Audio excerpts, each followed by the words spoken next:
Hei, hello, jälle taas. Tere! Väga suur rõõm. Ja alustuseks jälle oleme tänulikud. Aitäh! Meie kuulajatele, vaatajatele, laikijatele, subscribe'ijatele. ja mulle tundub, et me oleme muutunud julgemaks siin kaamera ees. Ja peame tunnistama tõesti, et algus on selline natukene paneb põlve väristama, aga nüüd tegelikult on juba päris palju fun'i. Meil siin kaamera taga tegelikult toimub päris palju sellist nagu huumorit, segamusta huumorit. Ja see loob ka mingis mõttes meeleolu, et seda me siis näitame mõnes teises korras. Ja, et kui meil saab näiteks 1000 jälgijat täis, siis teeme teile kokku keevitame kokku sellise video nendest untsu läinud alustamistest. Siis me oleme julgemalt ka äkki juba. Just, et tulge ja pange like sinna ja siis saate näha nalja ka. Aga täna räägime me ikkagi nagu päris tõsistest asjadest, mis on samas väga meelelahutuslikud. Just. Ja kui me eelmine kord rääkisime Siim Koppelist, kes on suurepärane emotsioonilooja sündmusel ja ka seda visuaalseid efekte kasutades, siis seekord on meil teemaks sündmuse visuaalne keel, ehk siis kuidas üks sündmus välja võiks näha. Ehk siis nagu üks vahva tegija Eesti turul ja meie tänane külaline ka, me anname ühe väikse vihje alguses, on see, et kui pidu, siis ilus. Nii et tõepoolest, et minu jaoks on väga tähtis see, milline üks sündmus välja näeb. Et ma pean täitsa ütlema, et kui me Gertaga koos hakkasime tegema neid üritusi, koostööd tegema, siis see oli minu jaoks natukene selline, ma ei taha nagu võõras valdkond, aga võib-olla tõesti, et ma nii palju selle tähelepanu ei pööranud, aga Gerta olles siis EKA lõpetanud kujunduskunstnik, kes sai kõik õigesti, täesti nagu annab sellele poolele hästi palju tähendust ja ma olen näinud, et see töötab tõesti ka üritus nagu ettevõtete, selliste klientide puhul suurepäraselt.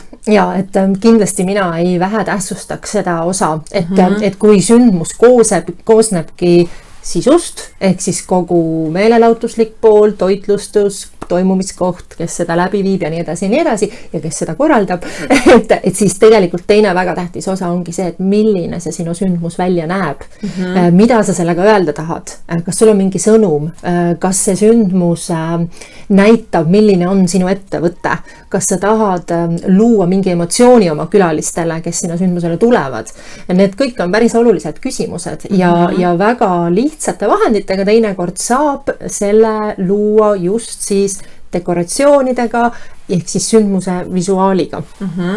Ja siin ongi ka see, et kui me nüüd vaatame oma töö või oma mätta otsast, et kui meil on tavaliselt, kui meil on klient, kellele me siis ütleme, et see töö hakkabki sellest, et kuulame ära tema soovi, mis on selle ürituse eesmärk, kellele see suunatud on, mida me tahame öelda, mis tunnet inimesest tekitada, siis me hakkame Gertaga panema pead kokku, mõtleme välja mingi laheda loov kontseptsiooni, kuidas seda mõtet edasi anda.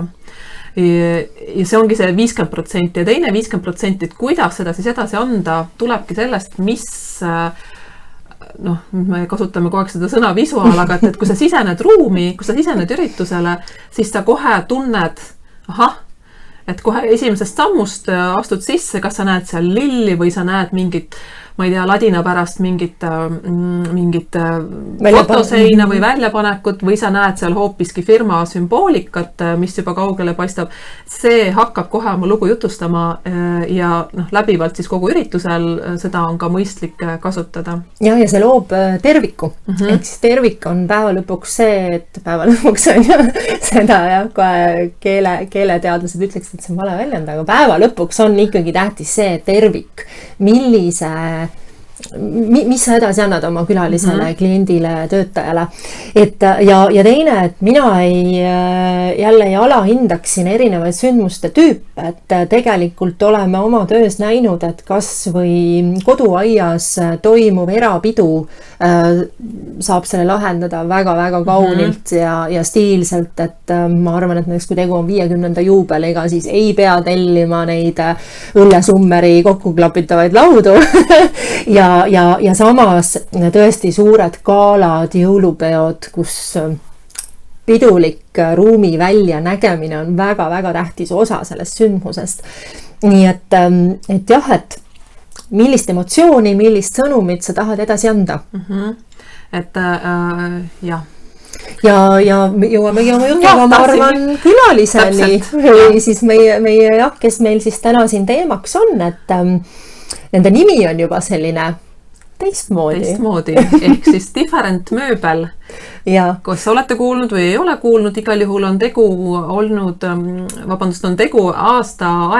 umbes aasta turul olnud, just sai neil aasta täis mõned kuud tagasi, turul olnud üsna uue tegijaga ja ütleme, neid tegijaid ju turul on veelgi, aga võib-olla nende tugevuseks, mis me näemegi, on see, et nad ongi uued. Neil on sellist värskust, mõtteid, ideid. Nad kui ei kohku tagasi ühegi nagu sellise väljakutse ees ja lisaks on nad ka muidugi väga toredad inimesed. Jah, et eesotsas on 2 ägedat naist, nii et women power ja tõesti sellised ka loomingulised. Üks neist, Anni, on olnud ka minu siis pulma klient, et sealt need naistel need ideed hakkavad väga huvitavatest kohtadest jooksma.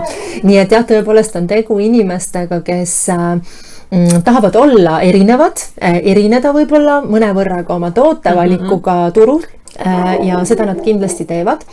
Et jah, et nendel on olemas väga lahe showroom, kuhu saab minna vaatama kõik erinevaid asju, mida nad pakuvad.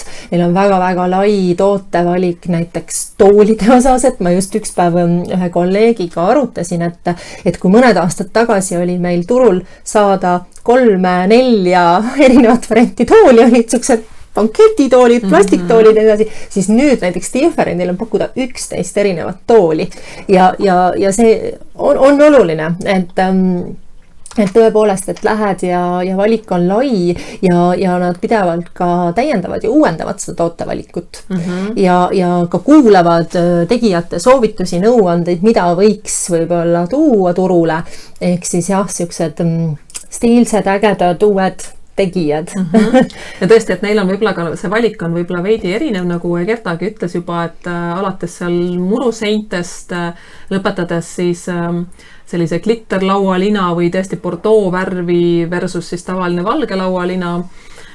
Ja see, et neil on see showroom, kus sa saad minna, võib-olla istuda seal diivanil, millega sa teed oma peole pärast diivaninurga või ma ei tea, käes hoida seda.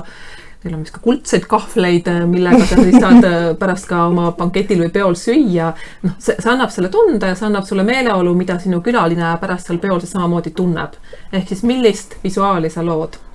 Jah, nii et siit kohe varsti, kui me oma jutu lõpetame, me oleme kokku pannud kena slideshow nende vahvatest toodetest ja juba millistel sündmustel nad oma asjadega siis nii-öelda osalenud on ja saate vaadata, aga jah, muidu ja nagu ikka video all on olemas kõik vajalikud lingid ja Differendi ladu ootab teid mõnusas asukohas Peetri külje all, nii et väga hea, mugav ka logistiliselt kõikidele korraldajatele ja tõesti, et kuidas nad siis ütlesid? Kui pidu, siis ilus. Iga detail loeb. Absoluutselt, sellele me kirjutame alla, nii et kui juba peo teete, siis teeme ühe ilusa peo. Meie võime teile teha ühe väga ilusa peo. ja aitäh jälle taas kõigile, et püüame olla ikka up to date ja teha järjest selliseid põnevamaid ja huvitavamaid videosid, et kui teil on ettepanekuid või mõtted, mida te kuulda tahaksite või kellest te kuulda tahaksite, siis ka nendega me alati arvestame, et me oleme ka üritanud tuua siia kaamera ette või taha erinevaid tegijaid väga, üldiselt ei ole väga julged Eesti tegijad rääkima kaamera ees, aga üks päev meil see kindlasti õnnestub. Ja, et midagi ei ole vaja üldse karta, et tegelikult oleme ju kõik siin väikeses Eestis toredad kolleegid ja sõbrad oma vahel, nii et tõepoolest, et ootame teid siia enda kõrval istuma, võime tulla teie juurde külla, et see on veel vahvam ja mõned ideed siin juba küpsevad. Just. Nii et aitäh! Aitäh ja järgmise korrani. Aitäh. Head aega. Head aega.